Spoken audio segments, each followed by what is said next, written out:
¿Algo más? Clavo. ¡Pelado! Y me lo deja aquí por eso.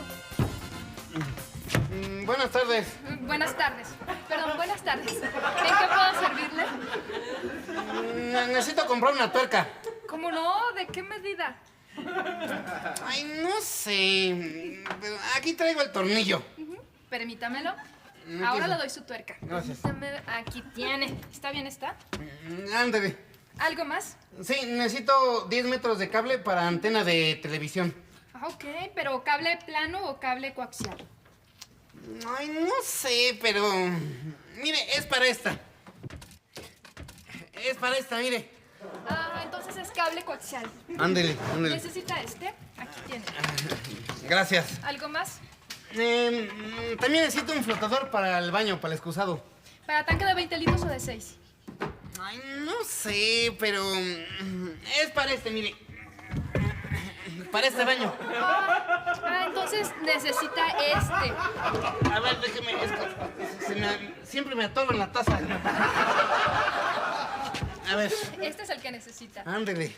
Está bien. ¿Alguna otra cosa? Sí. Además, necesito además una ratonera. ¿Así para rata o para ratón? Ay, no sé, pero... Mire, es para este, mire. Entonces... Esto es lo que necesita. Ándele, está bien. Caray. Ya felpó. ¿Cuánto le debo? Pues mire, serían 60 pesos. Aquí tiene. Gracias. De nada. ¿Ve? 10 devuelto. Gracias. Gracias. Se me olvidaba. ¿Tiene papel higiénico? Sí, normal o del pachoncito. Ay, no sé. No sé, pero mire. No. Tome, llévese los dos. Son cortesía de la casa. Gracias.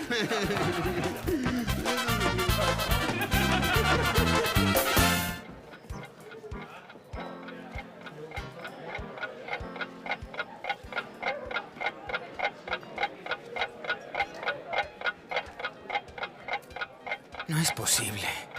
Siempre es lo mismo. Cuando más prisa tengo. Ya me estoy hartando de esto. Siempre las colotas en los bancos y nadie hace nada para remediarlo. 1 hora. Ya tengo 1 hora y todavía no llego. Pero ya basta, ahora sí me van a escuchar. ¡A ver! ¡Todos al piso, órale! ¡Al piso y nadie se habrá lastimado! ¡Al piso! ¿Tú por qué no me dejas o qué? Si tienes problemas te los daré, vas a ver si no. ¡Claro que sí, vas a ver! No, por favor, no, ya no me pegue. Te pegaré hasta que te mueras. No, se lo suplico, por favor, no me pegue. No, por favor, no me pegue. Lo siento, pero ya te pegué. ¡No! Al rato te despego.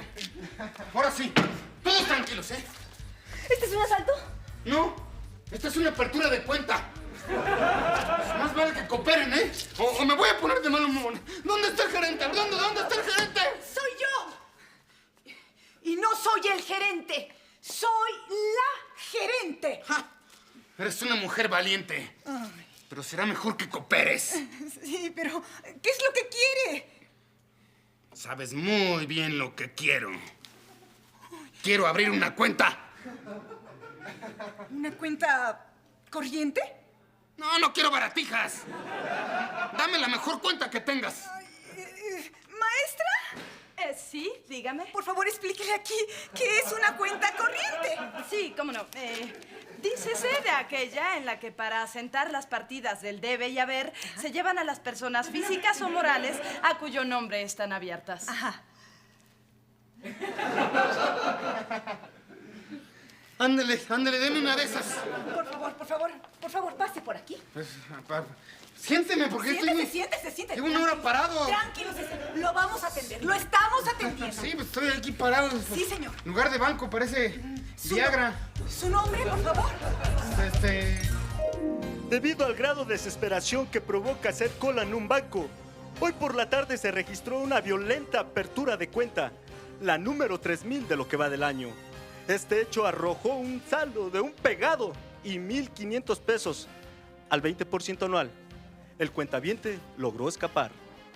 Porque cuando la noticia llega, Alexis Wilkins, duro y concreto. Buenas noches. Soy el longe Moco. Moco, rata.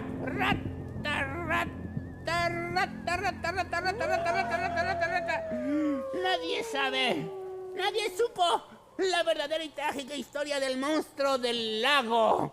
Fue horrible. ¿De cuál lago? ¿Cómo que de cuál haces? Pues haz del 1, del 2 o de lo que te ande.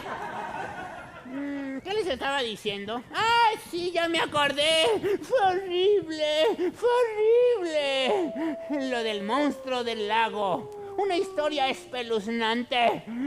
Todo comenzó una oscura noche. Porque todas las noches son oscuras. Bueno, no, porque hay un lugar donde se pasan 6 meses de día y 6 meses de noche. Ahora que me acuerdo, yo fui ahí. Yo fui ahí a donde hay pingüinos, osos y focas. ¿Cómo se llama? Al Polo Norte. Fuiste al Polo Norte. No, al zoológico. Fui al zoológico. Y no es cierto que siempre es de día. A las 8 ya estaba oscurito. ¿De veras? Y hablando de oscuridad, eso me recuerda a la historia del monstruo del lago, que fue horrible. ¡Fue horrible! ¿Pero de qué lago? ¿De qué la haces? Pues nada más la haces de tos. Me interrumpes cada vez que voy a contar una de mis horripilantes historias. Pero, ¿qué les estaba contando? ¡Ah, sí! Del monstruo. Todo comenzó una noche en que unos cazadores llegaron a la orilla del lago. Estos cazadores traían rifles, cuchillos, hachas. Pero esas armas no las traían en vano. ¡No! Las traían en unas maletas grandes. Sí, de esas que se cuelgan en la espalda. Yo tenía una de esas. Son muy cómodas porque te alcanzas re bien. Me acuerdo que me la regaló la tía Tencha en un cumpleaños. Ella vendía maletas y petacas. Tenía unas maletas buenísimas de piel y unas petacas buenísimas de... Tela, de tela. No, de que hacía ejercicio. Sí, hacía ejercicio todos los días. Y bueno, la tía Tencha era muy audaz. Una vez fue a... Ay, hombre, al lugar ese donde están los pingüinos. Al zoológico, fue al zoológico. No, a la tiendita de la esquina. Sí. Se llevó unos y ni siquiera los pagó. Ay, la tía Tencha tan audaz. Bueno, pero volviendo a la historia. Cuando los cazadores llegaron al lago y vieron al monstruo, se asustaron tanto que salieron huyendo. Entonces se aventaron. ¿Al lago? No, se aventaron un tirito para ver quién se aventaba primero al lago. El monstruo los perseguía y ellos para distraerlo, primero le echaron un tronco y nada.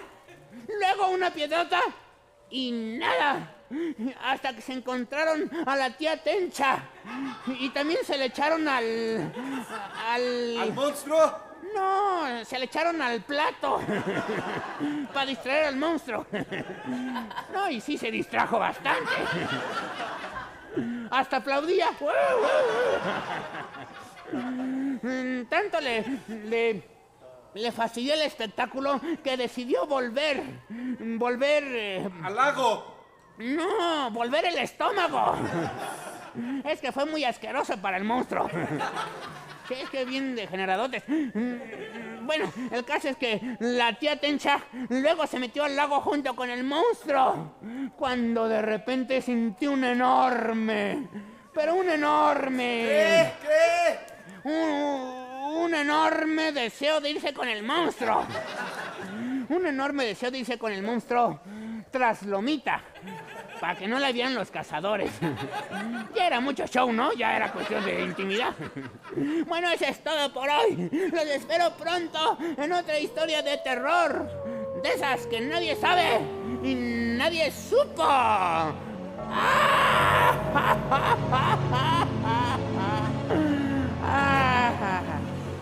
soy el longe Moco. Para hacer un sketch nos preparamos, estudiamos, ensayamos y aún así hay veces que no sale a la primera, ni a la quinta.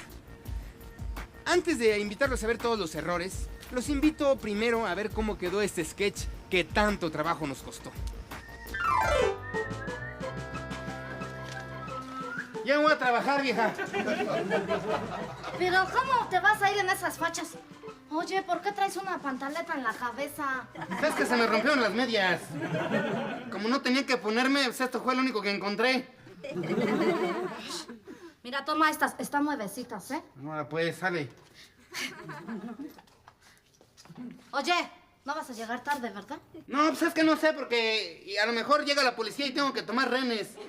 Uy, sí, pues últimamente cada tercer día estás llegando tarde por tomar rehenes. A mí se me hace que en cuanto termine de trabajar, te largas con tus amigos los borrachotes. Ya, está bien, no llego temprano. Aunque me tengan que venir matando.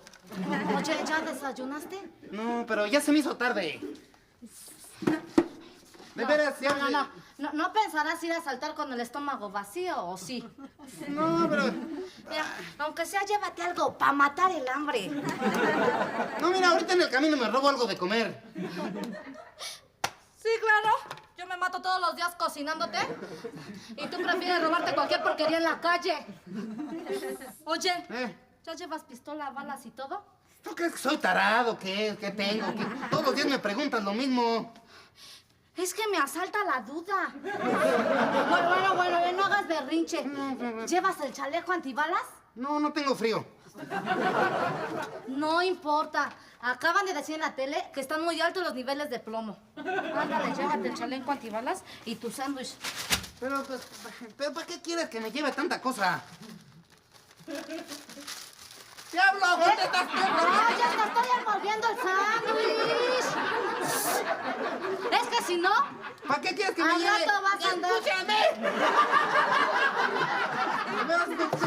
¿Por qué no nos peleamos? Ya se desarmó esto. Parecen asientos de la Plaza de Toros.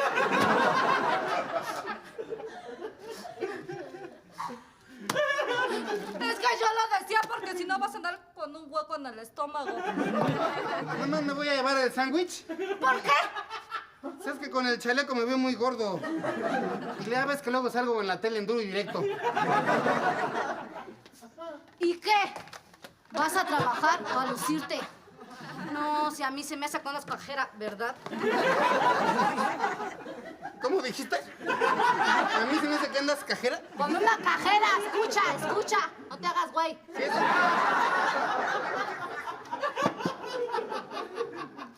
A ver, ¿por qué has robado 6 veces el mismo banco? Que, por cierto, es donde trabaja la descarada de la vecinita. Lo que pasa es que desde que me robaron el coche, tengo que andar a pie. Y pues ese es el banco más cercano. Sí, claro. ¿Y por qué no tomas un taxi o te vas en la pecera? ¿Estás loca o qué tienes? Los taxis son unos rateros, te cobran un dineral. Es un robo lo que hacen con la gente. Las peceras son peligrosísimas. ¿Es que no has visto que las asaltan en tiro por viaje? Y luego con las cantidades que ando cargando cuando salgo de trabajar. No, hombre, no. ¿Estás tonta o qué tienes? Sí, mi amor. Ya deberías de pensar en un trabajo menos riesgoso. Pues menos que este. Pues, ¿cómo cuál? Mira, si pongo un negocio, me van a asaltar cada rato. Si me meto de gerente, contador, etcétera, me van a secuestrar. Si mi chama me da un buen coche, me van a matar para quitármelo. Si no... ¿Y de policía? Peor, ¿cómo que de policía? Acuérdate lo que le pasó a Genaro, que por dispararle a aquel violador y asaltante de la Buenos Aires, lo mandaron a juicio, le dieron 15 años de cárcel, le armaron un tremendo borlote en los periódicos y noticieros tachándolo de abusivo y despiadado por haber violado los derechos humanos de un violador de jovencitas. O sea, aquí en cambio en mi chamba te puedes echar hasta 2, 3 policías por asalto y nadie dice nada. Mira, si te pescan entre derechos humanos y nuestras benditas leyes, pues ya ni rencor te guardan. A ver, ¿de qué otra chamba te dan todas esas garantías? Está bien. Ya, pues, Espérame. Es que de tanto que me dijiste me conmoviste. Tienes razón, mi vida. bueno, ya me voy, que me van a cerrar el banco. ¿La pistola? O sea, suéltamela, no, ¿con qué me la llevo? Ya me voy, que me cierran el banco. Dame mi beso. Te pones bien jariosa. Oye, tú dijiste, oye. Acuérdate de no recibir billetes de 200 pesos porque están saliendo falsos. Y no quiero que traigas a tus amigotes a repartir el botín aquí porque en la noche mi mamá viene y no quiero que encuentre el regadero en la casa con armas y dinero. Adiós, amor. ¡El regadero! Ay, este viejo tan güey. Pero bueno, para poder grabar este sketch que acaban de ver, tuvimos que repetir y repetir y repetir. Porque a veces la presión de una cámara hace que los actores se olviden de sus diálogos. Vamos a verlo. Déjame te envuelvo el sándwich. Así me lo llevo. ¿Qué? ¿Qué? ¿No te vas a llevar el chaleco antibalas? ¿Pues tú crees que estoy tarado o qué? No te pongas así, pero ¿qué crees? Acabo de escuchar en la tele que están bien altos los niveles de plomo. ¿Sí? Sí. Así es de No, que- espérate, tú relájate. Eso no iba. Ahí va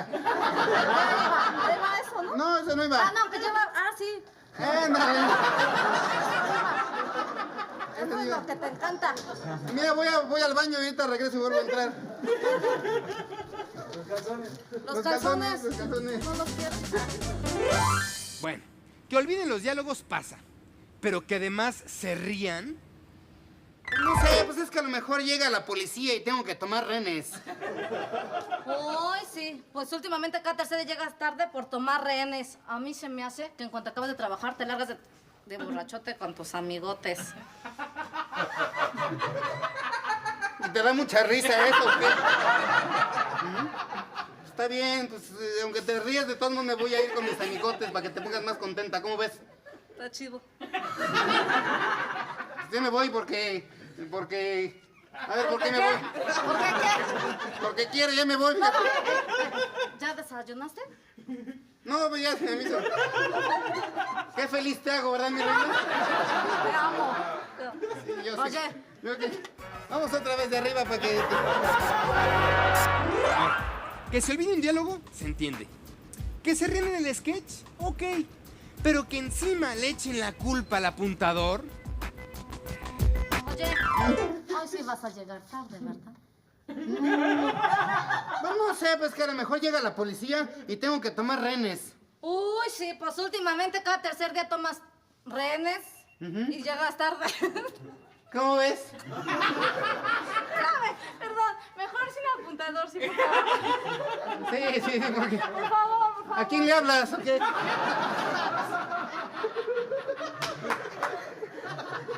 Perdón, yo autoricé mi cortar. Perdón, señor.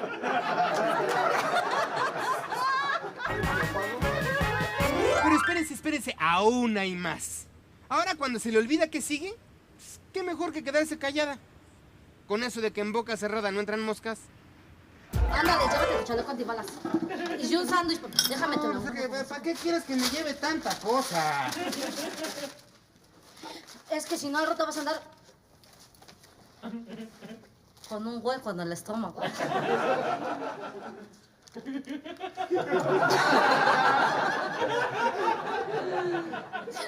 No más que... Agárrame la pistola como si tuviera experiencia. Soy de mano chica.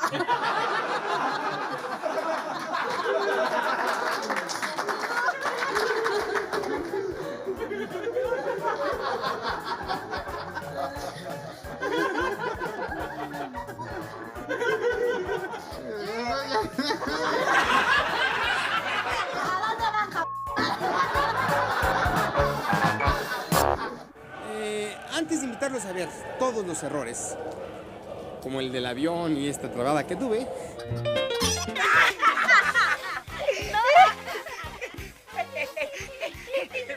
Miren este. Nada con exceso, todo con medida. ¡Exceso! A ver, lávate las manos antes de comer. Con razón las traemos tan sucias. Miren, come frutas y verduras. Mira. Disfrútalo con leche. ¿Qué leche? Está chavo. Miren, hierve el agua.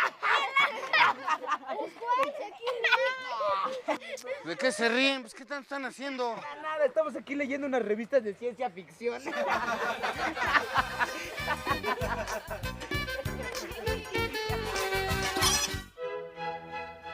Nuevamente con el maestro y filósofo Armando Hoyos, quien con sus conocimientos y su sabiduría animará nuestro espíritu. Maestro, yo recuerdo que cuando era Boy Scout, mis compañeros hablaban mucho de la piola, pero nunca supe su significado. Piola. Mamá de Piolín. Piola. Pensamiento digno para un debate matutino. Matutino. Hijo del oficial Matute. Matutino.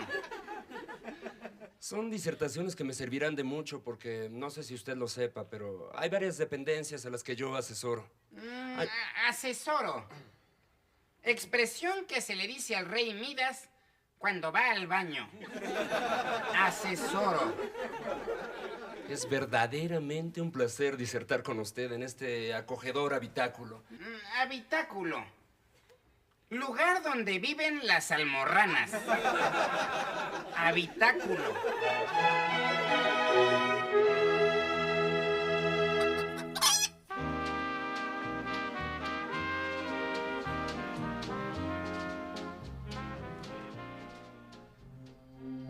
Ese gato ya está muy viejo. Ya se le olvidan las cosas.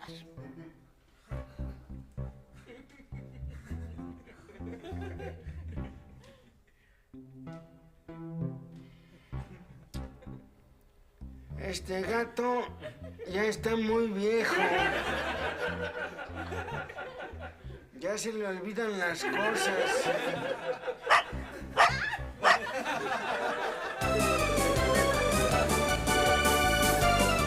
Ustedes saben lo peligrosa que se está volviendo nuestra ciudad. Los asaltos y los robos a los automovilistas son cada vez más frecuentes. Por eso yo les recomiendo que, pues para que no vayan ustedes a ser lastimados, manejen siempre con los vidrios arriba. Porque el otro día le aventé una bujía a un automovilista y yo pensaba que traía arriba su vidrio, ¿verdad?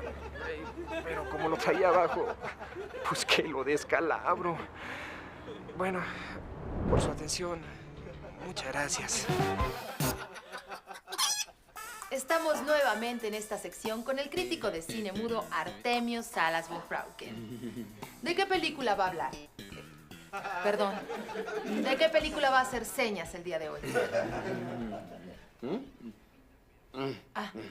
Dice que Evita Perón. ¿Pero cuál versión? La...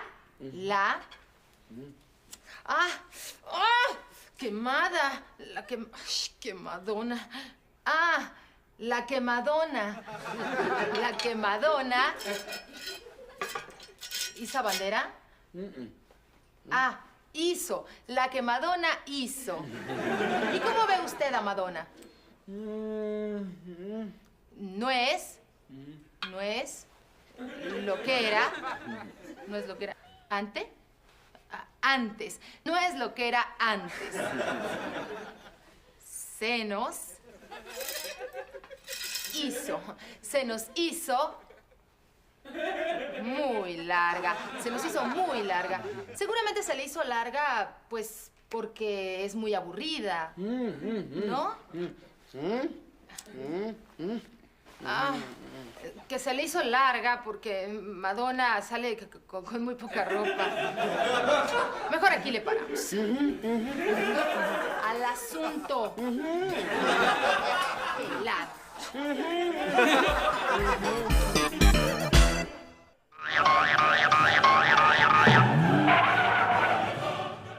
Estética Castina Guillot pone a su disposición los métodos más efectivos para que usted diga adiós a sus problemas de caspa. Contamos con el mejor equipo y el mejor personal. Nuestras cuchillas están 100% esterilizadas para evitar cualquier tipo de infección. Y nuestros verdugos han tomado clases de corte y con los mejores maestros europeos. Déjenos tratarlo como un rey y permítanos acabar de tajo con sus problemas de caspa. Ya no pierda la cabeza.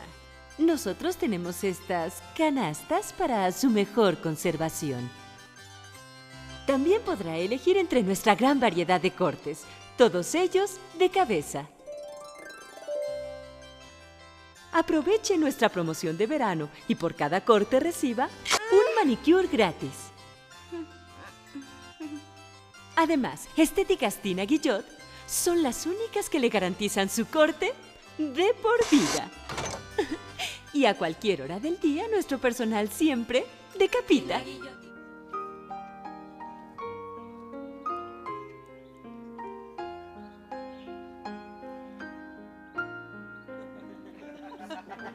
Hola, hola animalitos de la creación. Este día, justamente hoy, tengo como invitado al abogado Sóstenes Fajardo. Ay, no, perdón. Sóstenes Fajardo. Pásale, pásale, Sóstenes. Es por aquí, cuidado. Ay, bueno, no le doy la mano porque luego me tomo el pie y también lo trae malo. El licenciado pertenece a una famosa barra de abogados. Seguro que ahí entran sobriecitos y luego salen peritos, bien peritos. Perdón, no más chistes, no más chistes. Ya en serio, a ver si un día me invita a chupar en la barra, licenciado. Bueno, mejor platíquenos, ¿no, licenciado? ¿Qué fue lo que pasó? Bueno, lo que pasa es que perdí mi libertad porque no pude sacar a tiempo un amparo. A ver, explíqueme, por favor. Verá, yo estaba estacionado en una calle oscura. Estaba yo muy cerca de mi casa y estaba, pues, platicando, ¿verdad?, con una amiguita. Y entonces yo vi que mi esposa Libertad venía caminando. Y fue cuando entonces yo quise sacar a Amparo. Pero Amparo se quedó adentro del coche. Y desde entonces, pues, mi Libertad no quiere verme. Todo por no sacar a tiempo a mi Amparo. Creo que he perdido a mi libertad para siempre. Ay, pero es que eres un animal, de veras.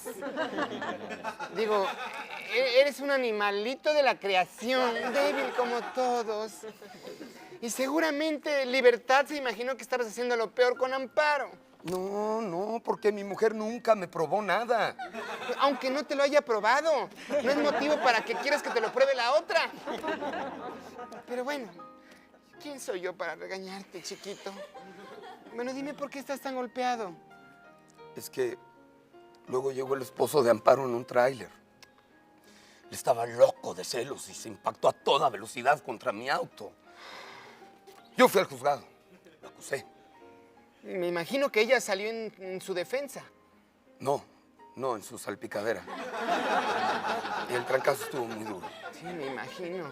Bueno, ¿y quién está llevando tu caso? Ah, la juez Quinto de lo penal. Ay, Quinto de lo penal. Así es. Bueno, pues la necesitamos en la selección de portera, ¿eh? ¿Por qué? Porque si es Quinto de lo penal, pues es que nunca le han metido uno. Ay, perdón, fue un chistorín, Milik. Te voy a tutear, si me permites, ¿verdad? Digo, sí, desde luego, claro.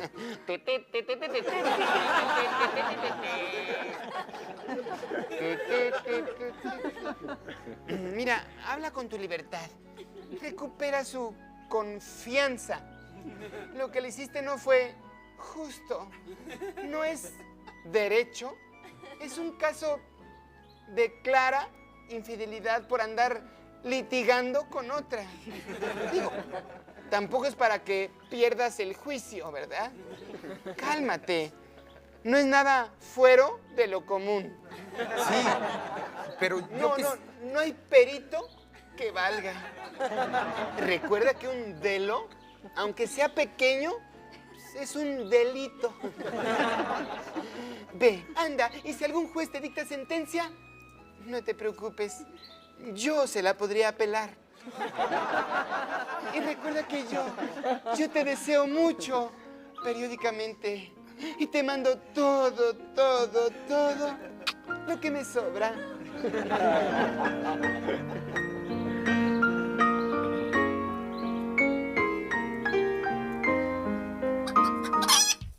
Nombre, Policarpio. Apellido, DiCaprio. Ocupación, Poli. Signo zodiacal, Capricornio. Defecto, caprichoso. Virtud, polifacético. Señas particulares, cicatriz en metacarpio del dedo gordo. Su esposa va a dar a luz a su 8º chamaco y al pobre Policarpio ya no le alcanza ni para los pañales. Él es agente de la Cajeta y esa gente es muy mal pagada. Ahora el caprichoso Policarpio DiCaprio es maestro de escuela. ¡Quietos!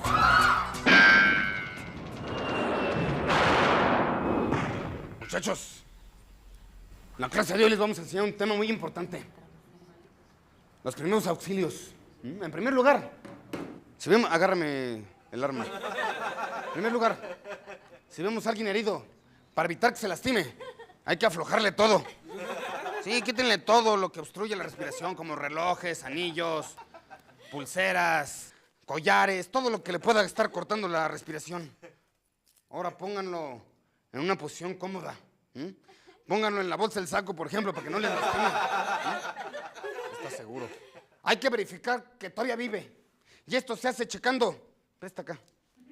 Se hace checando si las pupilas están dilatadas. ¿Podemos pasar? Por ejemplo, aquí estamos viendo las 2 pupilas dilatadas. ¡Pasen! ¡Dale, órale, vámonos! Ahora, si el sujeto sufre un ataque epiléptico, lo primero que hay que hacer es inmovilizarlo. Pásamelas, esposas, pásamelas. Aquí está. Ya una vez que la tenemos inmovilizada, debemos tener inmovilizada. Debemos tener... Debemos tener mucho cuidado que no se vaya a morder la lengua. Agárramela, agárramela. Con esto evitamos que se ahogue. Y mira que es de boca grande esta.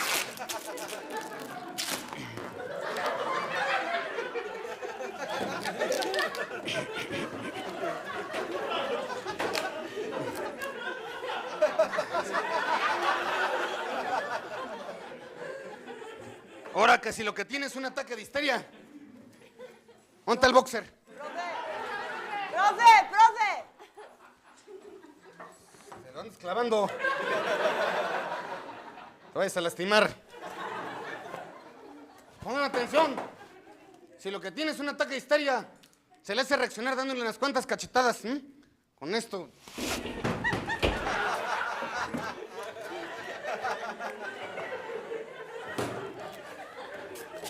Luego, si el herido se está ahogando, hay que destaparle las vías respiratorias. ¡Cállense! ¡No griten! Si es necesario, moverlo del lugar para que no se ponga... ¡Tranquilo! ¡Tate sosiego, tate! Si es necesario moverlo del lugar, hay que cargarlo con mucho cuidado para que no se nos zafe, ¿no? Suéltalo.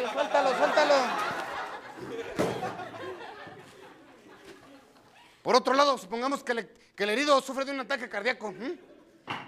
Pues aquí va a ser necesario utilizar medidas de emergencia. Agárramela aquí. Mira. Por ejemplo, mira. Ah, ¿verdad? Hasta se te enchinó el pelo, mira.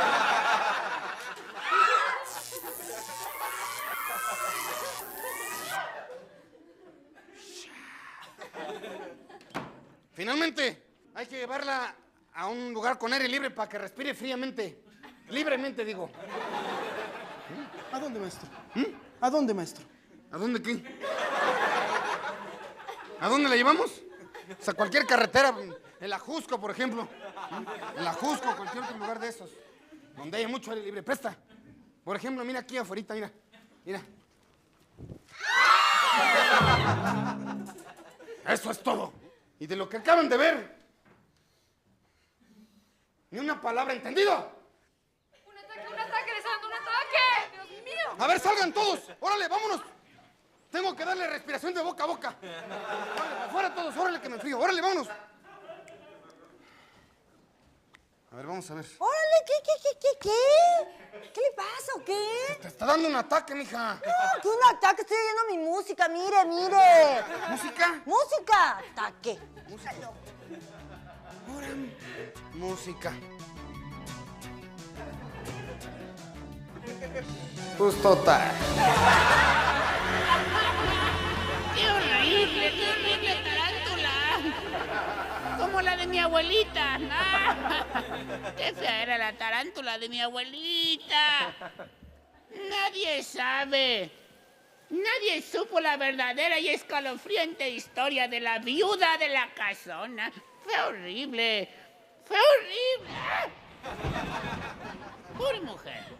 Pobre. La viuda de la casona vivía atormentada por el pasado. Sí, por el gandalla de su esposo que siempre andaba bien pasado. Pobrecita. Murió antes que él. Sí, murió antes que él, pero le decían la viuda, pues porque estaba bien la viuda. Sí, de hecho se acababa 2 lápices labiales al día. ¿Cómo sufría? Fue horrible, fue horrible. Sufría y sufría y sufría.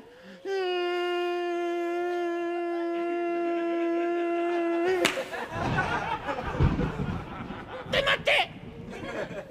Fue horrible, fue horrible. ¿En qué me quedé? Ah, sí. Que sufría. Sufría. Sí, sufría mansión. Era tan helada como la nieve de tequila que vendían en mi pueblo. También vendían unas charamuscas buenísimas. Pero mi mami me decía que no. Me decía... Niño, ya no comas tanta charamusca, me decía. Y yo le decía, no, mami, pero hablábamos igual. ¡Ah! Pero nada, chamaco, me decía. Y es que ella me decía chamaco, pues porque estaba yo chamaco. Y ya ve que cuando uno está chamaco, pues todo se le hace fácil a uno. Bueno, menos las matemáticas, porque ¿cómo era yo malo para las matemáticas? El álgebra. Pero ya me salí del tema. ¿De qué les estaba hablando? Sí. De las charamuscas. Una vez de tanta charamusca que estuve chupe y chupe, se me hincharon los labios. Fue horrible, fue horrible. Y quedé así, la viuda, como la viuda de la casona, cuya historia nadie sabe y nadie supo. Bueno, yo ya me voy. Yo soy el longe moco.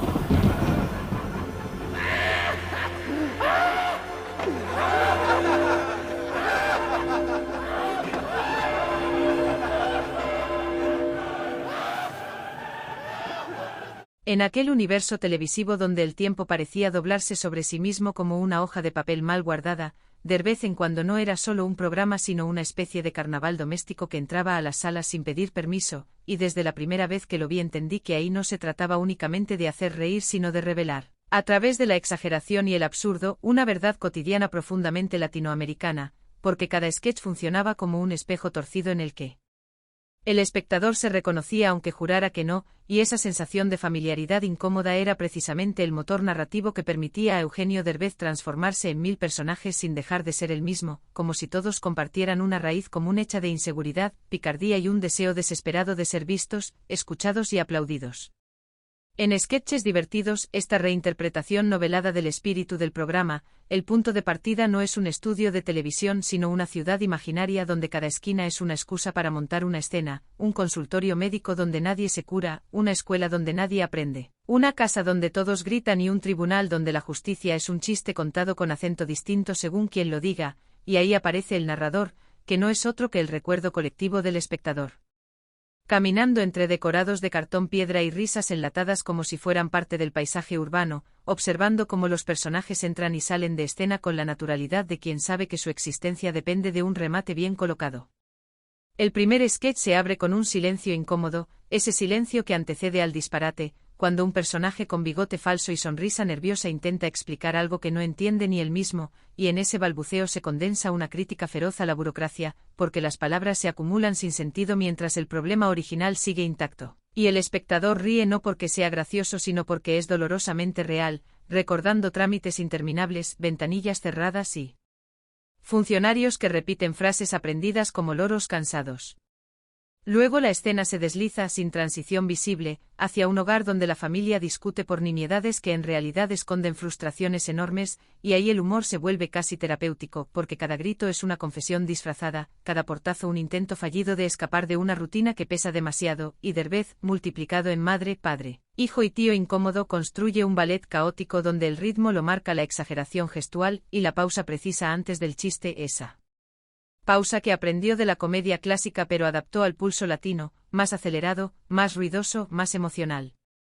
A medida que el relato avanza, los sketches no se presentan como piezas aisladas sino como capítulos de una misma novela fragmentada, unidos por un hilo invisible hecho de temas recurrentes como la identidad, el fracaso, el amor torpe y la autoridad ridiculizada, y el lector empieza a notar que detrás de cada disfraz hay un mismo miedo: no ser suficiente, no encajar, no cumplir con expectativas ajenas que nadie recuerda quién impuso, y esa conciencia convierte la risa en algo casi melancólico. Una carcajada que se escapa antes de que llegue la reflexión. En uno de los momentos más memorables de esta primera parte, un personaje se presenta como experto en todo, opinando con seguridad sobre medicina, política, relaciones y deportes, y aunque sus afirmaciones son absurdas, el entorno lo aplaude, creando una sátira anticipada de la cultura del opinólogo que décadas después inundaría redes sociales. Y aquí la comedia adquiere un tono profético, demostrando que el humor bien observado envejece mejor que cualquier discurso solemne. La narrativa se permite entonces un desvío aparentemente gratuito hacia un set de grabación dentro del propio relato, un metaespacio donde los personajes parecen conscientes de ser personajes, se equivocan, miran a cámara, rompen la cuarta pared y regresan al sketch como si nada hubiera pasado. Y ese juego de capas refuerza la idea de que la realidad misma es un escenario mal iluminado donde todos actuamos sin guión claro, improvisando con lo que tenemos a mano. Yo recuerdo haber visto escenas así de niño, sin entender del todo la estructura, pero sintiendo que había algo liberador en esa falta de solemnidad, como si el programa me diera permiso de reírme de lo que normalmente se considera serio, y ahora, al reescribirlo en forma de novela, esa sensación se traduce en una prosa que corre sin detenerse, que encadena situaciones como si temiera que el silencio la alcance, porque el silencio, en este universo, siempre anuncia el fin del chiste y el inicio de la incomodidad. La primera parte de Sketches Divertidos culmina, o mejor dicho se suspende, en un sketch nocturno donde un personaje solitario habla consigo mismo frente al espejo, probando distintas voces, distintos gestos, distintas identidades, buscando cuál provoca la risa imaginaria de un público que no está ahí pero cuya ausencia pesa más que cualquier abucheo. Y en ese momento el tono se suaviza, el ritmo baja apenas, lo suficiente para que el lector perciba la vulnerabilidad escondida bajo capas de maquillaje y pelucas baratas, entendiendo que la comedia, en su forma más honesta, no es una huida del dolor sino una manera ingeniosa de mirarlo de frente y decirle, con una sonrisa temblorosa, que no esta vez, que hoy toca reír, que mañana veremos, y mientras el personaje ensaya un último gesto exagerado, la escena se alarga. Las luces parecen parpadear y la narración continúa fluyendo sin cortes, preparándose para sumergirse aún más en ese mosaico de situaciones que, aunque absurdas, resultan inquietantemente cercanas, porque al final cada sketch no es más que una versión amplificada de nuestras propias contradicciones, y el relato sigue avanzando como si no quisiera detenerse nunca, como si supiera que en el momento en que pare, alguien dejará de reír y empezará a pensar, y justo cuando el personaje parece encontrar la máscara perfecta, aquella que promete aplausos instantáneos y risas garantizadas, la historia se inclina hacia adelante y continúa explorando esa frontera. Difusa entre el personaje y la persona, entre el chiste y la confesión, entre la televisión encendida y la vida real que espera del otro lado, porque todavía quedan muchas caras por mostrar, muchas voces por probar y muchos sketches por encadenar en este desfile inagotable de humor que, sin avisar, se transforma en una crónica emocional de toda una generación que aprendió a reírse de sí misma antes de aprender a tomarse en serio, y así, sin cerrar del todo ninguna puerta, la narración sigue, se estira, respira y avanza hacia el siguiente momento, donde nuevas situaciones comienzan a tomar forma mientras la risa permanece suspendida en el aire, lista para estallar otra vez cuando menos se lo espere y cuando el lector ya esté preparado para seguir adelante con esta historia que aún tiene mucho que decir y que todavía no ha terminado porque apenas está entrando en su zona más intensa, más caótica y más reveladora, justo cuando el telón parece a punto de bajar pero en realidad solo está tomando impulso para volver a subir y mostrar, una vez más, que en el mundo de de vez en cuando nada se cierra del todo y todo continúa como una frase larga que se niega a poner punto final porque sabe que la comedia, como la vida misma, siempre tiene algo más que añadir y continúa sin pausa hacia lo que viene a continuación, enlazando ideas, personajes y recuerdos mientras el escenario cambia de forma casi imperceptible y la historia sigue avanzando hacia la segunda mitad de este primer tramo,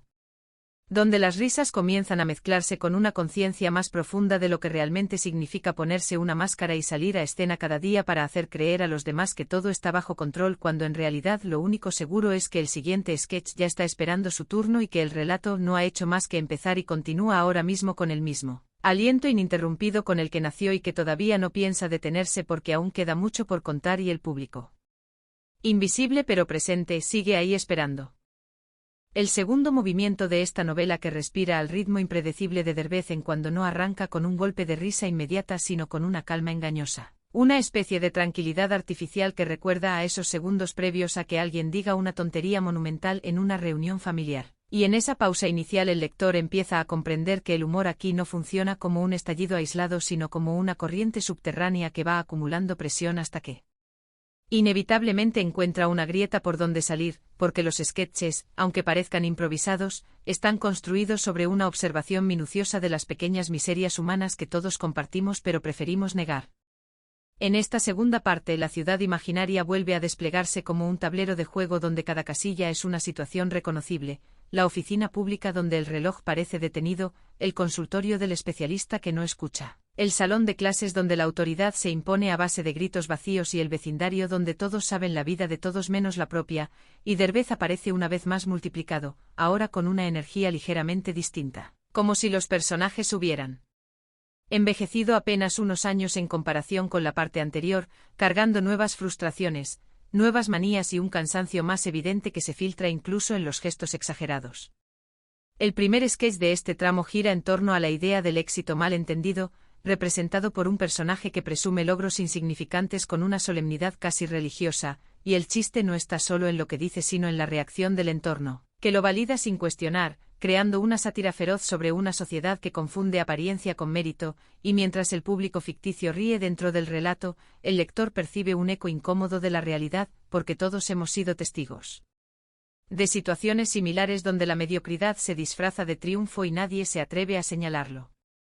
A partir de ahí la narración se desliza sin cortes hacia un sketch doméstico donde una pareja discute por un objeto trivial, pero la discusión se expande como una mancha de aceite hasta abarcar reproches acumulados durante años, y la comedia se construye a base de repeticiones, de frases que vuelven una y otra vez con ligeras variaciones, demostrando cómo en las relaciones humanas solemos pelear siempre por lo mismo aunque finjamos que se trata de algo nuevo, y ese recurso, tan característico del programa original, aquí adquiere un peso casi literario, como un leitmotiv que se repite para subrayar la imposibilidad de escapar de ciertos patrones.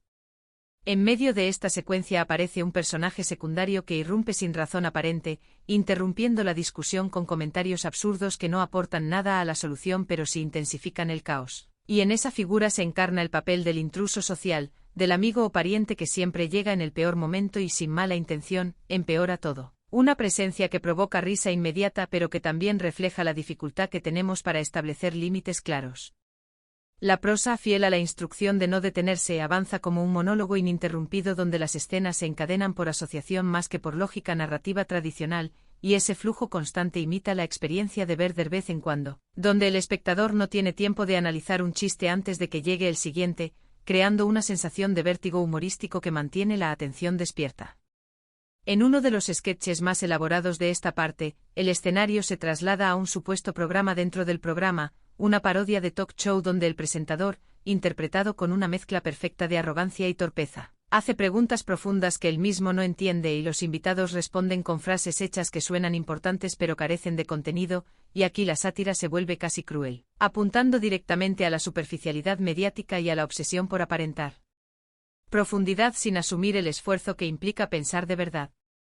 Recuerdo, mientras escribo este fragmento, haber visto algo similar en televisión y haber reído sin captar del todo la crítica, pero ahora, con la distancia del tiempo, esa escena adquiere un nuevo significado, demostrando cómo la comedia puede funcionar como una cápsula temporal que guarda observaciones válidas mucho después de que se emite el programa original.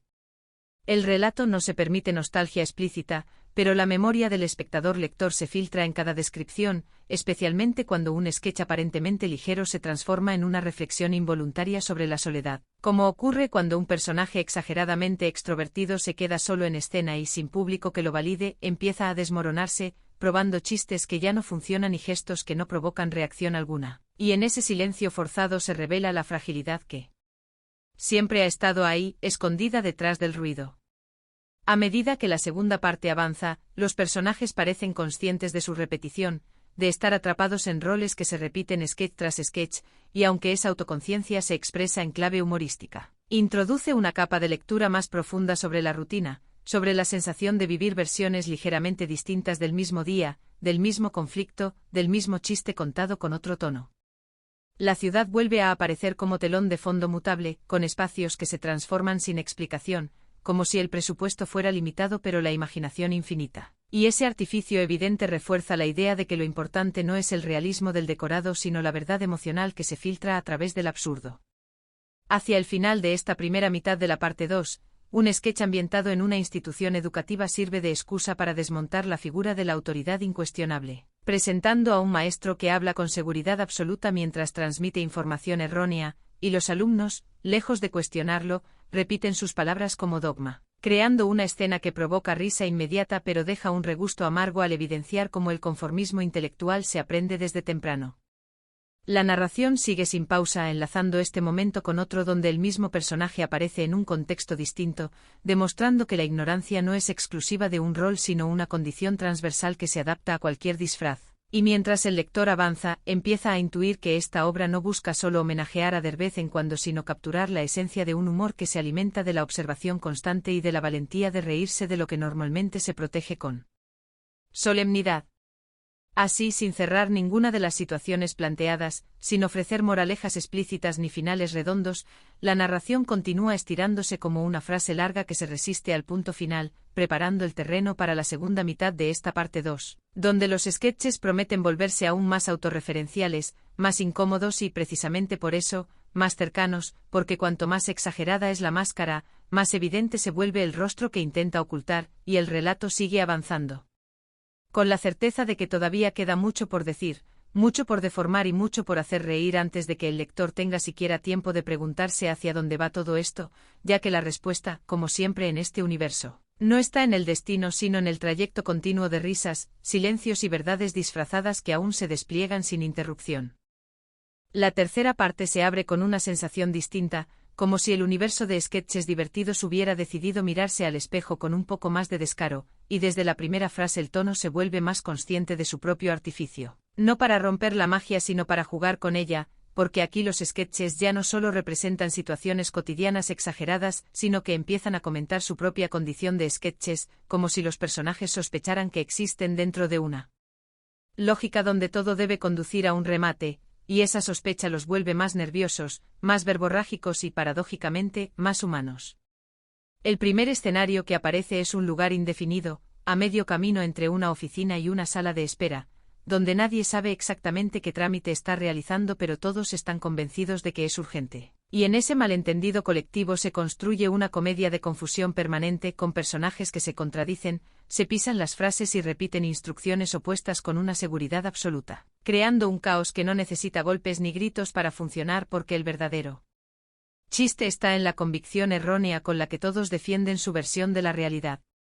Derbez multiplicado una vez más encarna aquí varias figuras de autoridad menor, esos pequeños guardianes del orden cotidiano que no mandan mucho pero disfrutan ejercer el poco poder que tienen, y la narración los describe con una ironía suave pero constante, resaltando cómo sus gestos exagerados y sus silencios incómodos revelan una inseguridad profunda que se disfraza de reglamento. A medida que la escena avanza sin corte, el espacio parece transformarse lentamente en otra cosa, casi sin que el lector se dé cuenta. Y de pronto ese mismo lugar funciona como un set de grabación improvisado donde alguien decide que es buena idea montar un concurso absurdo, con reglas que cambian cada 30 segundos y premios que no sirven para nada. Y en ese tránsito fluido se refuerza la idea de que en este universo cualquier situación puede convertirse en espectáculo si alguien lo anuncia con suficiente entusiasmo.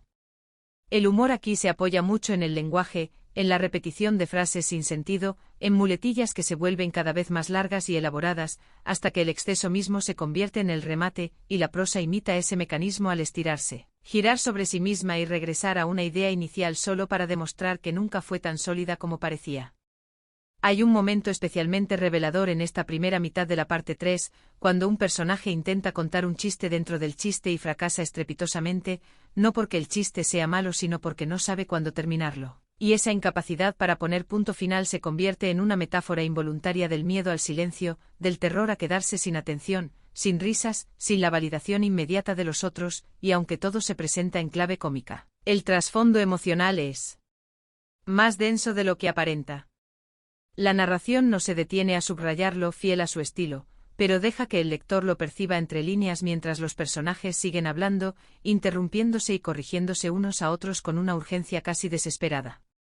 En otro sketch que se encadena sin transición clara, el foco se desplaza hacia una supuesta institución cultural donde se promueve el arte sin entenderlo, y los responsables utilizan palabras sofisticadas para describir obras inexistentes, provocando una sátira elegante sobre el esnobismo intelectual y la tendencia a fingir comprensión para no quedar fuera del grupo, y aquí el humor se vuelve más fino, menos escandaloso, apoyado en miradas cómplices y silencios cargados de significado, demostrando la versatilidad del tono dentro de este mismo flujo narrativo ininterrumpido.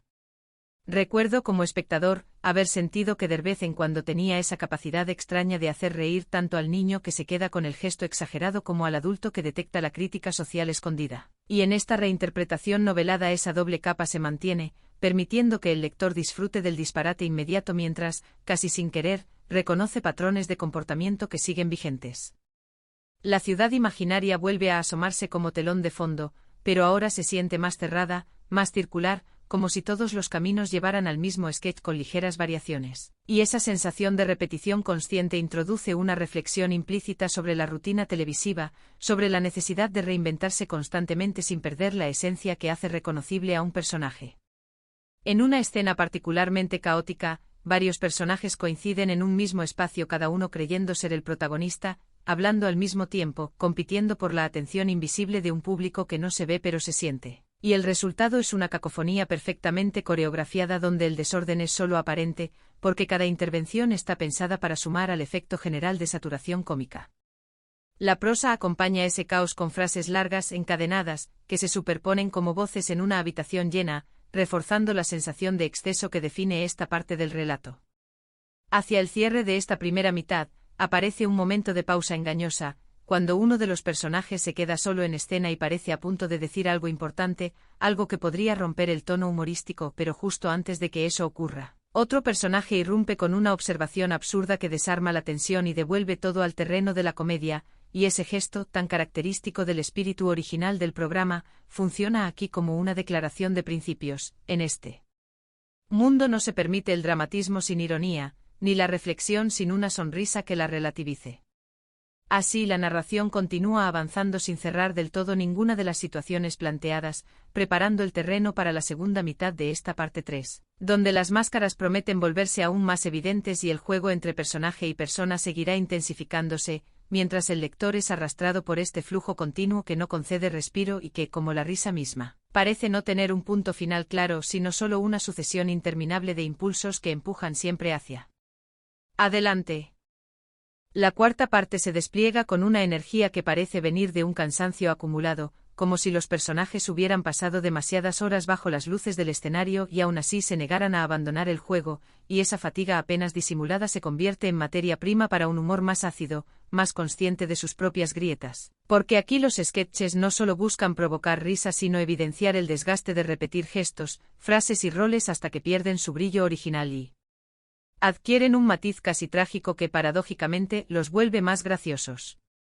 El primer espacio que aparece es un lugar de trabajo indefinido donde nadie recuerda cuál es su función exacta, pero todos actúan como si la supieran a la perfección, creando una coreografía de movimientos inútiles, sellos que se estampan sobre papeles en blanco y llamadas telefónicas que no conducen a ninguna parte. Y en esa acumulación de acciones sin propósito se construye una crítica silenciosa a la productividad aparente, a la necesidad de parecer ocupado incluso cuando no hay nada que hacer.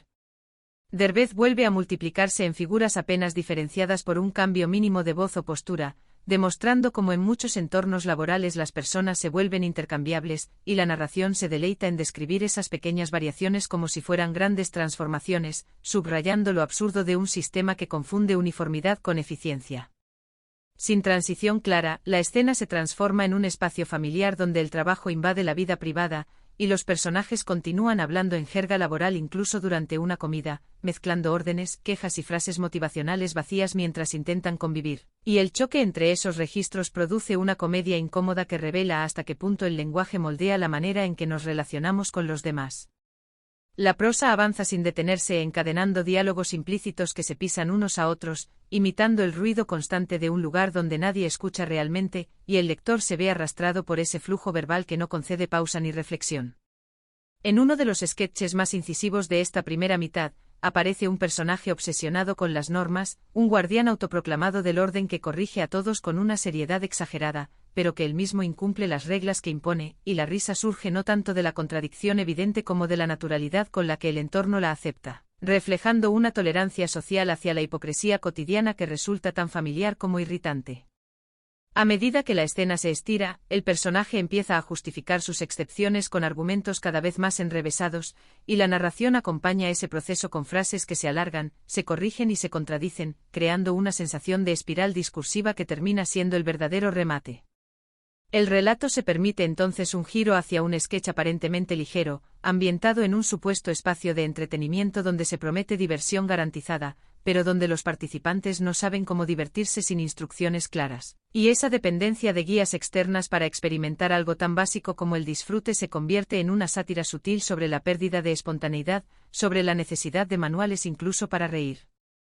Recuerdo haber visto situaciones similares en la televisión, donde el público es incitado a aplaudir mediante señales luminosas, y esa memoria se filtra en la narración sin necesidad de explicitarla, aportando una capa de lectura adicional para quien reconoce el artificio detrás del espectáculo.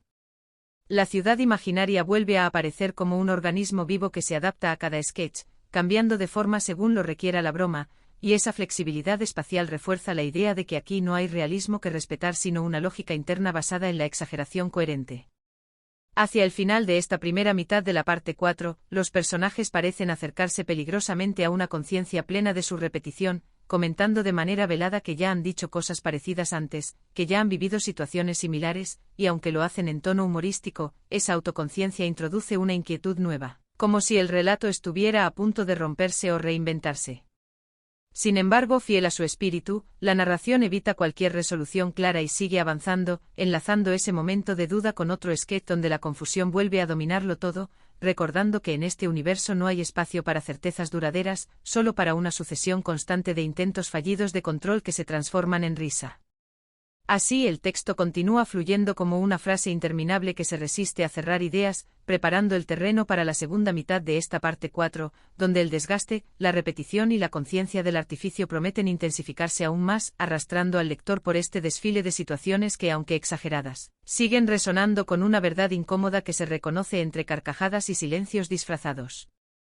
La quinta parte avanza como si el universo de sketches divertidos hubiera decidido inclinarse definitivamente hacia el territorio de lo absurdo cotidiano elevado a sistema, y desde el inicio se percibe un cambio sutil en el ritmo, no más rápido ni más lento, sino más consciente de su propia acumulación, como si cada sketch cargara con el eco de todos los anteriores y aún así insistiera en presentarse como algo nuevo, algo urgente, algo que merece la atención inmediata del espectador lector. El primer escenario se configura alrededor de una situación aparentemente sencilla, una conversación trivial que debería durar apenas unos segundos, pero que se extiende de forma desproporcionada porque ninguno de los personajes logra decir exactamente lo que quiere, y en ese rodeo interminable el lenguaje se convierte en un laberinto donde cada frase abre una puerta falsa, generando una comedia construida sobre la incapacidad de comunicar con claridad incluso lo más simple.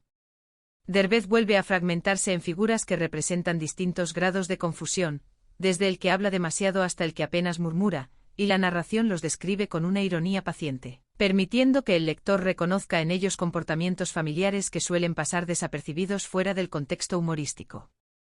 A medida que la escena se estira sin interrupciones visibles, el espacio cambia de manera casi imperceptible, y la conversación trivial se transforma en una especie de debate público donde todos opinan sin escuchar, creando una sátira directa sobre la necesidad constante de tener una postura aunque no se tenga información, y el humor surge de la seguridad con la que se defienden ideas contradictorias que nadie se toma el tiempo de examinar. La prosa acompaña este caos verbal con frases largas y encadenadas que se superponen como voces en una misma habitación, reforzando la sensación de saturación que define esta parte del relato. En otro sketch que se enlaza sin pausa, el foco se desplaza hacia una situación de consumo exagerado, donde un personaje intenta vender algo inútil con un entusiasmo desmedido, y el entorno responde con una mezcla de desconfianza y deseo, revelando una crítica mordaz a la lógica publicitaria que promete soluciones mágicas a problemas inexistentes, y aquí la risa se construye tanto por la exageración del vendedor como por la facilidad con la que los demás se dejan convencer. Recuerdo, como espectador, haber reído ante este tipo de escenas sin pensar demasiado en su trasfondo, pero al revisitarlo en forma de prosa continua, la sátira se vuelve más evidente, mostrando cómo el humor sirve para desnudar mecanismos sociales que de otro modo se aceptarían sin cuestionamiento. La ciudad imaginaria reaparece una vez más como telón de fondo flexible, adaptándose a cada nuevo sketch sin necesidad de justificación. Y esa plasticidad espacial refuerza la idea de que aquí lo importante no es el lugar sino la interacción humana deformada por el absurdo.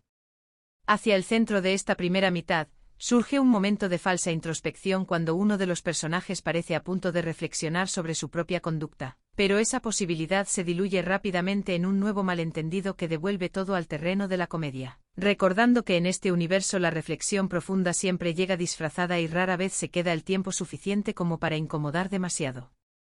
El relato continúa avanzando sin cerrar ninguna de las situaciones planteadas, enlazando sketches que se reflejan unos a otros como variaciones de un mismo tema, y el lector empieza a percibir que la repetición no es un defecto sino una estrategia deliberada, una forma de insistir en ciertas verdades hasta que se vuelven evidentes a través de la risa. Así, sin pausas ni conclusiones definitivas, la narración se prepara para adentrarse en la segunda mitad de esta parte 5, donde la exageración promete intensificarse aún más y las máscaras seguirán acumulándose unas sobre otras, manteniendo ese flujo ininterrumpido que define a sketches divertidos como una frase larga, insistente y obstinada que se niega a terminar mientras todavía quede algo, por pequeño que sea, de lo cual reírse. La sexta parte se siente como un punto de inflexión silencioso, no porque el universo de sketches divertidos cambie de dirección de manera evidente, sino porque la acumulación de situaciones, personajes y repeticiones empieza a generar una densidad distinta, como si el humor mismo hubiera adquirido peso y ahora se desplazara con una inercia propia, arrastrando consigo todo lo que toca, y desde el primer instante se percibe que los sketches ya no solo se apoyan en la sorpresa sino en la expectativa, en ese conocimiento previo que el espectador lector trae consigo y que permite anticipar el desastre antes de que ocurra, haciendo que la risa nazca incluso antes del remate.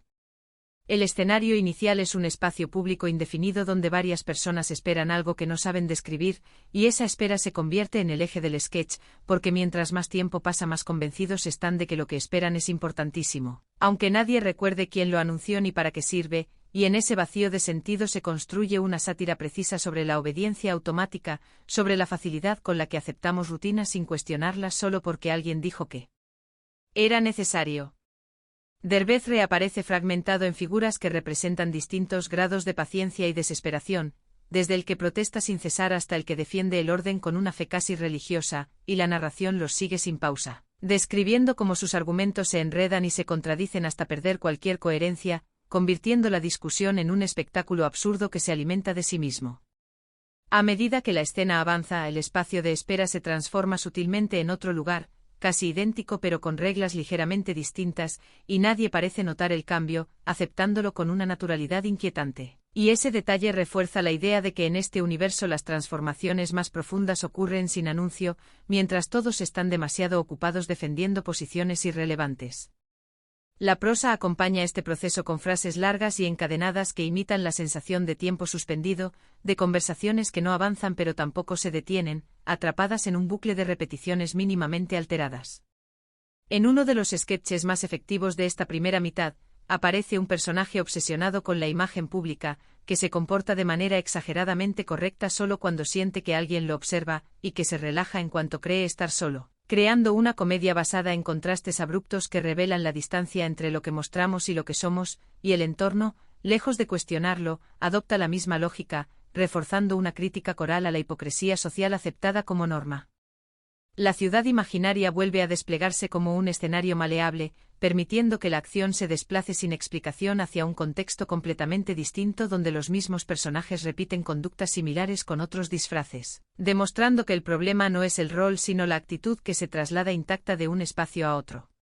Hay un momento particularmente revelador cuando un personaje intenta imponer orden mediante un discurso largo y solemne que se va desmoronando a medida que habla, lleno de frases hechas y contradicciones. Y la risa surge tanto del contenido vacío como de la convicción con la que lo pronuncia, recordando que muchas veces el humor más eficaz no necesita exagerar la realidad sino apenas subrayarla. La narración no se detiene a analizarlo fiel a su estilo, pero deja que el lector conecte los puntos mientras el flujo continúa sin pausa hacia un sketch donde la autoridad cambia de manos varias veces en cuestión de segundos, revelando lo arbitrario del poder cuando se basa únicamente en la voz más alta o en la seguridad aparente. Recuerdo haber sentido, al ver de vez en cuando, que este tipo de escenas tenían algo liberador, como si permitieran reírse de figuras que normalmente imponen respeto, y esa sensación se mantiene aquí, traducida en una prosa que se burla sin ensañarse, que señala sin moralizar, confiando en la inteligencia del lector para captar la crítica detrás del disparate. Hacia el final de esta primera mitad de la parte 6, el ritmo parece acelerarse ligeramente, no porque los sketches sean más cortos sino porque las transiciones se vuelven más rápidas, casi imperceptibles, creando una sensación de vértigo que refuerza la idea de estar atrapado en una sucesión interminable de situaciones absurdas que se parecen demasiado a la vida diaria. La narración sigue avanzando sin cerrar ninguna de las líneas abiertas, preparando el terreno para la segunda mitad de esta parte, donde la espera, la imagen pública y la fragilidad de la autoridad prometen entrelazarse aún más, llevando este desfile de humor a un punto donde la risa y la incomodidad se confunden, y donde cada sketch funciona como un reflejo distorsionado pero reconocible de comportamientos que preferimos no mirar de frente, mientras la frase larga que sostiene todo este universo continúa extendiéndose, negándose a terminar porque todavía hay mucho que exagerar, mucho que repetir y mucho que revelar antes de conceder siquiera la ilusión de un cierre. La séptima parte se instala en un tono que mezcla descaro y familiaridad, como si el universo de sketches divertidos ya no necesitara presentarse ni justificar su existencia y pudiera simplemente dejar que las situaciones aparezcan una tras otra con la seguridad de quien sabe que el público reconoce las reglas del juego aunque nunca se hayan explicado, y desde el inicio se percibe que los sketches se vuelven más descaradamente autorreferenciales, más cómodos en su propia exageración, como si aceptaran sin culpa que repiten fórmulas porque esas fórmulas funcionan precisamente al reflejar la repetición obstinada de la vida cotidiana. El primer escenario surge en un entorno social aparentemente festivo donde todos fingen estar pasándola bien, sonriendo de manera automática mientras intercambian frases vacías que se repiten como un mantra. Y en ese contraste entre la alegría impostada y el hastío real se construye una comedia silenciosa que no necesita grandes gestos para resultar efectiva, porque basta con observar la rigidez de las sonrisas y la ansiedad que se filtra en cada pausa incómoda.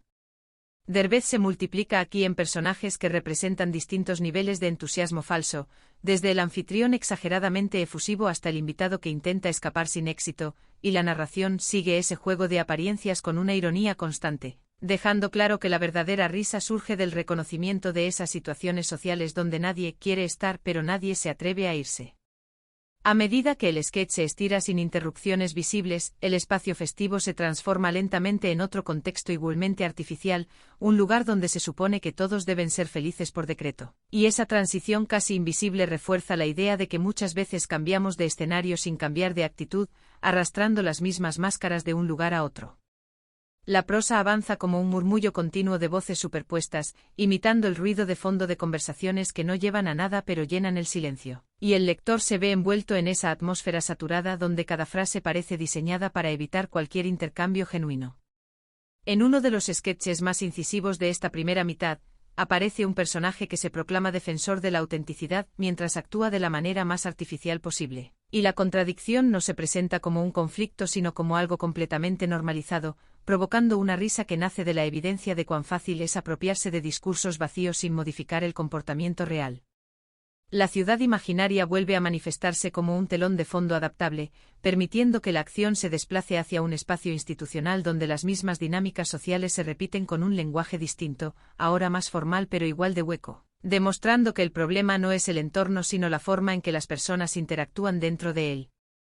Hay un momento especialmente revelador cuando un personaje intenta romper la monotonía diciendo algo sincero, pero su intervención es rápidamente neutralizada por el grupo mediante bromas y comentarios superficiales que devuelven todo al terreno seguro del humor ligero, y esa escena, presentada como chiste, encierra una observación aguda sobre la incomodidad que genera la honestidad en espacios diseñados para la apariencia.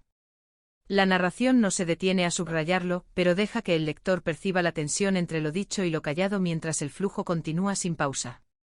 Hacia el final de esta primera mitad de la parte 7, los sketches empiezan a encadenarse con mayor rapidez, como si el relato se negara a quedarse demasiado tiempo en un solo lugar por miedo a que la verdad se asiente. Y esa aceleración crea una sensación de huida constante que resulta tan divertida como inquietante, porque detrás de cada chiste se intuye la posibilidad de una reflexión que nunca llega a completarse.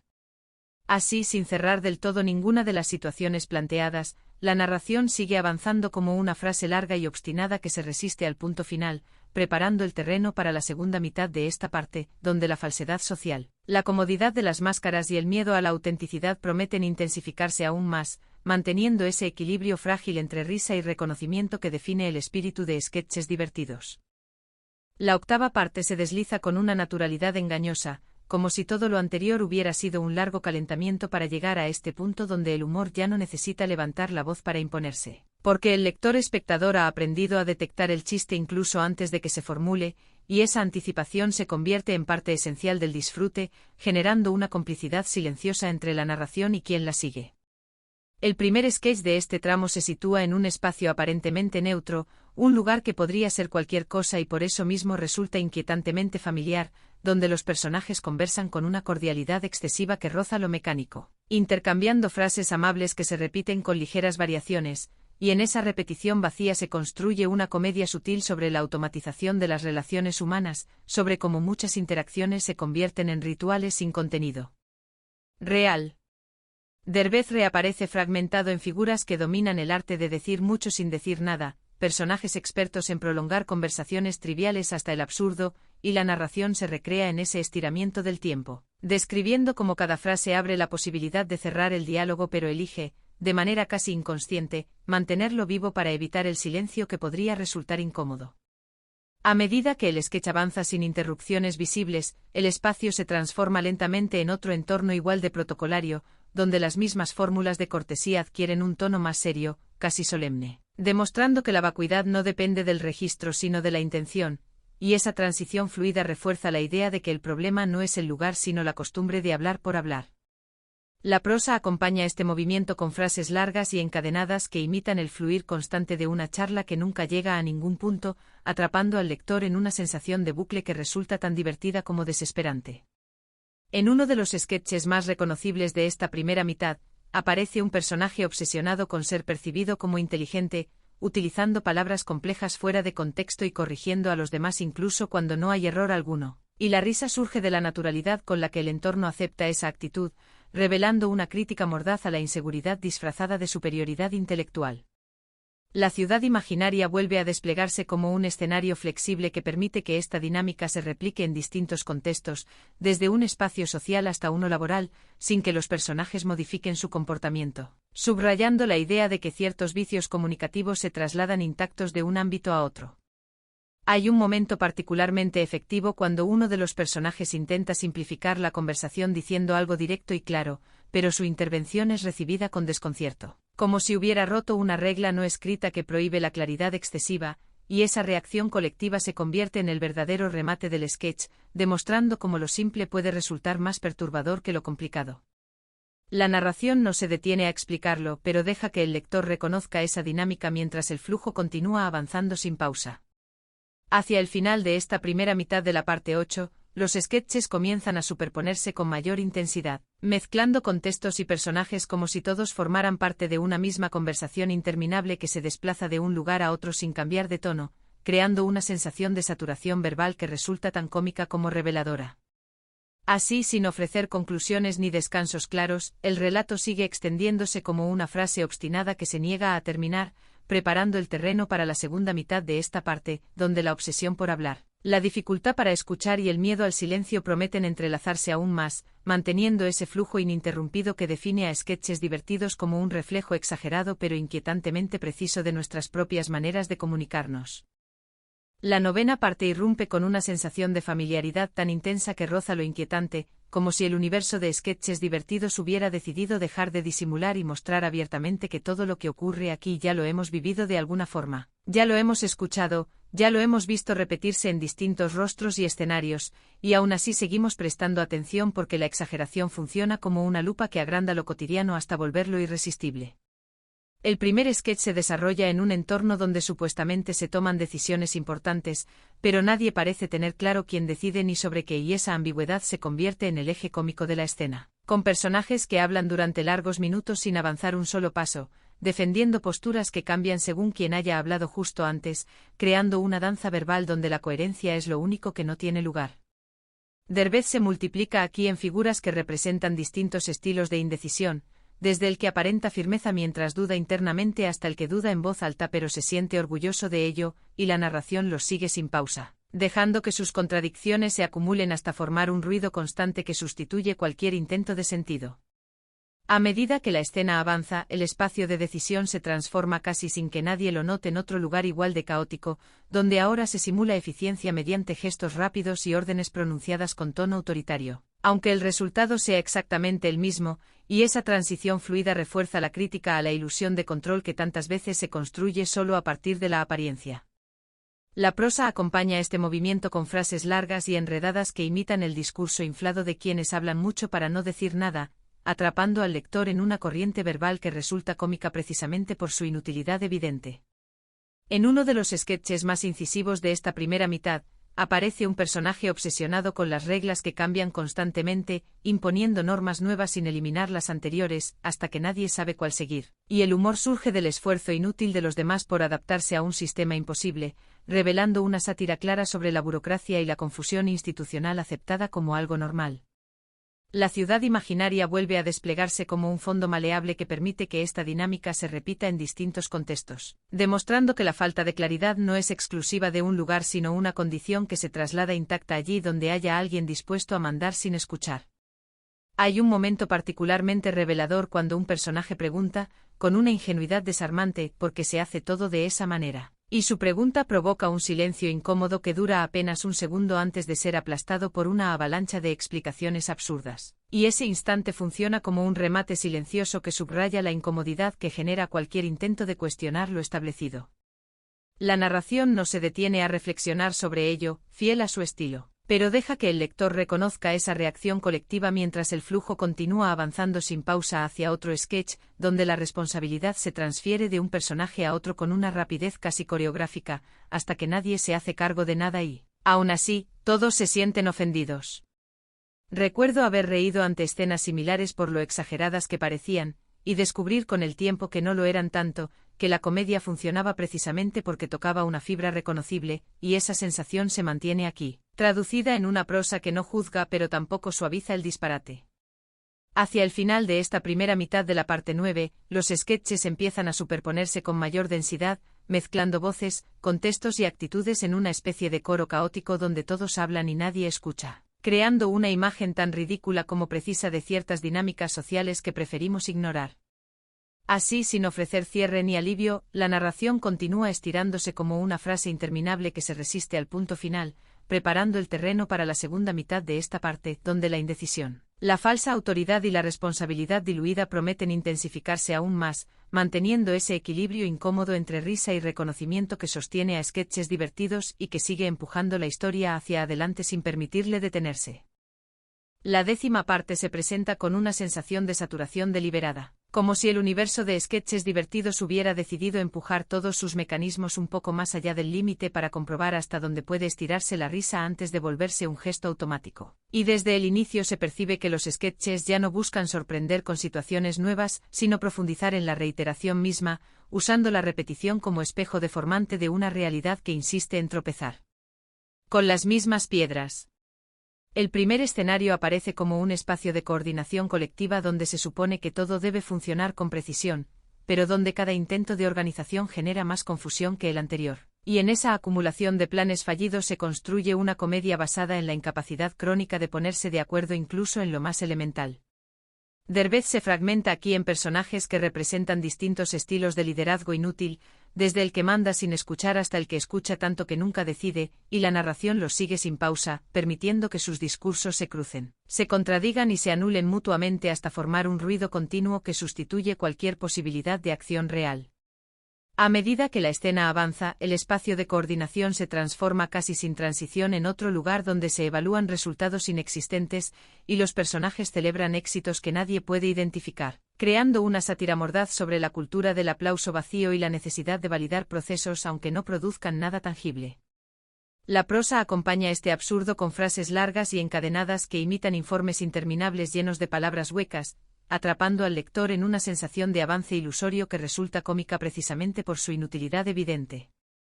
En uno de los sketches más reconocibles de esta primera mitad, aparece un personaje obsesionado con las apariencias de profesionalismo, que utiliza tecnicismos y gestos solemnes para ocultar su total desconocimiento del tema, y la risa surge no solo de su torpeza sino de la complicidad del entorno, que prefiere fingir comprensión antes que admitir ignorancia, reforzando una crítica coral a la simulación colectiva.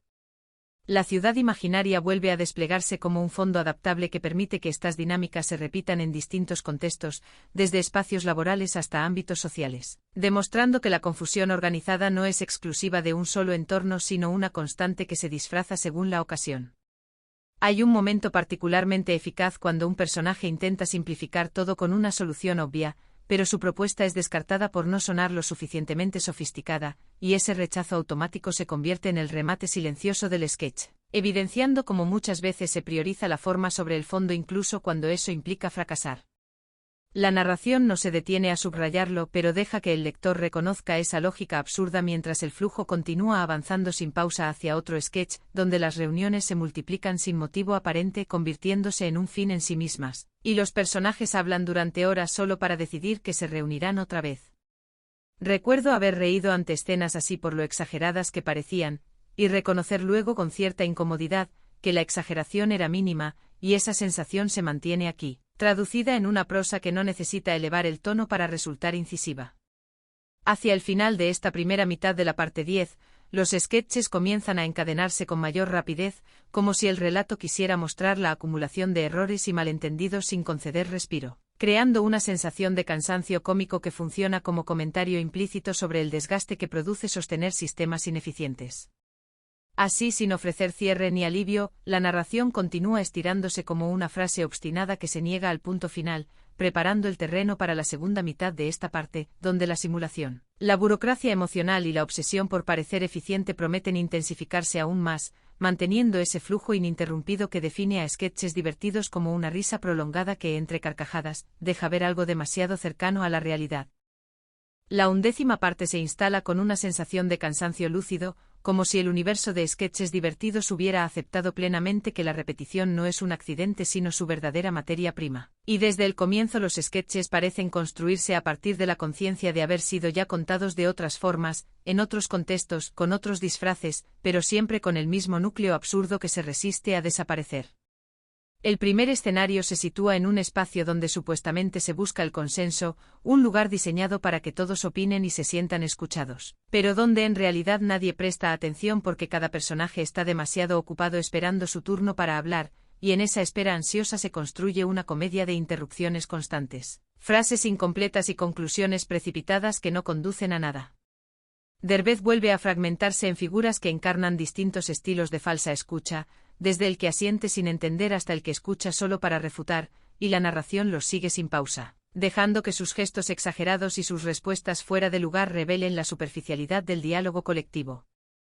A medida que la escena avanza sin cortes visibles, el espacio del consenso se transforma lentamente en otro donde ahora se simula empatía, y los personajes utilizan palabras amables y tonos suaves mientras continúan ignorándose, creando una sátira particularmente fina sobre la instrumentalización del lenguaje emocional, sobre cómo términos como comprensión y apoyo pueden vaciarse de sentido cuando se usan como fórmulas automáticas. La prosa acompaña este movimiento con frases largas y encadenadas que imitan discursos bien intencionados pero ineficaces, atrapando al lector en una corriente verbal que resulta tan reconfortante en la forma como frustrante en el fondo. En uno de los sketches más incisivos de esta primera mitad, aparece un personaje obsesionado con mostrarse flexible y abierto, que cambia de opinión cada pocos segundos para agradar a todos, y esa falta de postura clara se presenta como virtud, provocando una risa incómoda que señala la confusión entre tolerancia y ausencia de criterio. La ciudad imaginaria vuelve a desplegarse como telón de fondo adaptable, permitiendo que estas dinámicas se repliquen en distintos contextos, desde un entorno laboral hasta uno familiar, demostrando que la incapacidad de escuchar de verdad no depende del espacio sino de la disposición interna. Hay un momento particularmente revelador cuando un personaje, agotado de no ser escuchado, decide guardar silencio, y su silencio pasa completamente desapercibido porque el ruido colectivo continúa sin alterarse, convirtiendo esa ausencia de voz en el comentario más contundente del sketch, aunque nadie dentro del relato parezca notarlo. La narración no se detiene a subrayar este gesto, pero deja que el lector lo perciba mientras el flujo sigue avanzando sin pausa hacia otro sketch, donde la sinceridad es celebrada en abstracto pero castigada en la práctica, y los personajes reaccionan con incomodidad ante cualquier afirmación que no esté envuelta en humor o cortesía. Recuerdo haber experimentado situaciones similares en la vida cotidiana, y esa familiaridad incómoda es precisamente lo que convierte estas escenas en algo más que simples chistes, transformándolas en observaciones agudas disfrazadas de ligereza. Hacia el final de esta primera mitad de la parte 11, los sketches comienzan a superponerse de manera más evidente, mezclando conversaciones, contextos y tonos en una especie de murmullo constante donde todo se dice y nada se procesa, creando una sensación de saturación comunicativa que resulta tan cómica como reveladora. Así, sin ofrecer cierre ni resolución, la narración continúa estirándose como una frase interminable que se resiste al punto final, preparando el terreno para la segunda mitad de esta parte, donde la falsa empatía, la escucha selectiva y el miedo al conflicto prometen intensificarse aún más, manteniendo ese flujo ininterrumpido que define a sketches divertidos como un espejo exagerado pero reconocible de nuestras formas de relacionarnos cuando hablamos mucho y entendemos poco. La 12ª parte se abre sin anunciarse como cierre, fiel al espíritu de sketches divertidos, donde nada parece terminar del todo y cada final es apenas una pausa disfrazada, y desde la primera frase se percibe una atmósfera de acumulación, como si todas las ideas, personajes y situaciones anteriores regresaran no para despedirse sino para mezclarse una vez más en una última celebración del caos cotidiano. El escenario inicial es deliberadamente ambiguo, un espacio que podría ser un estudio de televisión, una plaza pública o simplemente la mente colectiva de la ciudad imaginaria, y en él los personajes aparecen y desaparecen sin presentación, retomando gestos, manías y obsesiones ya conocidas, pero llevándolas a un punto de saturación donde la risa nace tanto del reconocimiento como del agotamiento. Derbez, multiplicado una vez más, encarna figuras que ahora parecen conscientes de su propia condición de sketch, personajes que sospechan que están atrapados en rutinas cómicas y que, aún así, no saben cómo escapar de ellas, lo que genera una comicidad meta que nunca se vuelve pesada, porque se expresa a través de la exageración física y verbal. Uno de los primeros momentos memorables muestra a un personaje que intenta dar un discurso de despedida, convencido de que todo está a punto de terminar, pero es interrumpido constantemente por otros que aprovechan el supuesto final para confesar pequeñas molestias, quejas triviales o anécdotas sin importancia, prolongando indefinidamente el momento y burlándose de nuestra necesidad de clausura clara. La narración sigue este impulso con frases que se alargan y se enciman, reproduciendo la sensación de una conversación que debería terminar pero que siempre encuentra un nuevo desvío, y en ese movimiento se instala una reflexión implícita sobre lo difícil que resulta cerrar ciclos en una cultura que vive del comentario permanente. A mitad del flujo aparece un sketch que funciona casi como un espejo de toda la serie, donde un grupo de personajes debate qué es lo que hace gracioso a un sketch, enumerando fórmulas, reglas y supuestos trucos. Solo para que la escena misma contradiga cada afirmación a través de errores, silencios incómodos y reacciones inesperadas, recordándonos que el humor de Derbez siempre ha residido más en la imperfección que en la técnica pulida. Este momento tiene algo de confesión encubierta, como si el programa admitiera que su fuerza no está en reinventar el mundo sino en insistir sobre las mismas debilidades humanas hasta que se vuelven entrañables. La ciudad vuelve a transformarse una vez más, y ahora los espacios parecen comprimirse, como si todos ocurrieran al mismo tiempo, una oficina que se funde con una sala de estar, una calle que se vuelve escenario, un set que se revela como parte de otro set. Y esa superposición refuerza la idea de que los personajes no actúan tanto en lugares concretos como en estados de ánimo reconocibles. Hay un sketch particularmente emotivo, aunque nunca sentimental, en el que un personaje intenta recordar cuál fue el primer chiste que contó en su vida, pero cada recuerdo es interrumpido por otros que aportan versiones contradictorias, hasta que la memoria se disuelve en una suma de relatos ajenos, sugiriendo que incluso nuestra identidad humorística se construye colectivamente.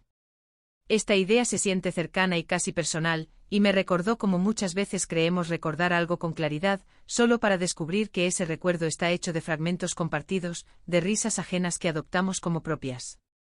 En la recta final, los personajes comienzan a repetir frases conocidas de partes anteriores, pero ligeramente deformadas, como ecos que han pasado por demasiadas bocas, y esa repetición desgastada genera una risa distinta, menos explosiva y más cómplice. Una risa que acepta la redundancia como parte esencial de la experiencia. La prosa se vuelve aún más densa, cargada de incisos y desvíos, reflejando un universo que se niega a simplificarse incluso cuando parece acercarse al final, y en ese exceso se encuentra una última declaración de principios. El humor no está obligado a cerrar con elegancia, puede simplemente desbordarse hasta agotarse. El último gran sketch no ofrece un remate claro, sino una situación en la que todos los personajes intentan salir de escena al mismo tiempo y ninguno lo logra del todo, quedándose atrapados en saludos incómodos, miradas a cámara y gestos que no saben si son despedidas o invitaciones a continuar, y ese instante suspendido se convierte en el verdadero final, uno que se siente honesto porque reconoce la dificultad de decir adiós. Cuando finalmente la narración parece detenerse, no lo hace con una conclusión explícita, sino con la sensación de que los sketches podrían reanudarse en cualquier momento, en cualquier conversación cotidiana, en cualquier malentendido trivial, dejando claro que sketches divertidos no termina porque su materia prima sigue viva en la forma en que hablamos, escuchamos mal, exageramos y repetimos. Así, la parte 12 funciona como un cierre abierto, una despedida que se ríe de sí misma y que confirma que el legado de Derbez en cuando no está en un sketch específico, sino en esa mirada persistente sobre lo ridículo de lo humano, una mirada que, incluso cuando parece agotarse, encuentra siempre una última mueca, una última pausa incómoda, una última risa compartida antes de desaparecer.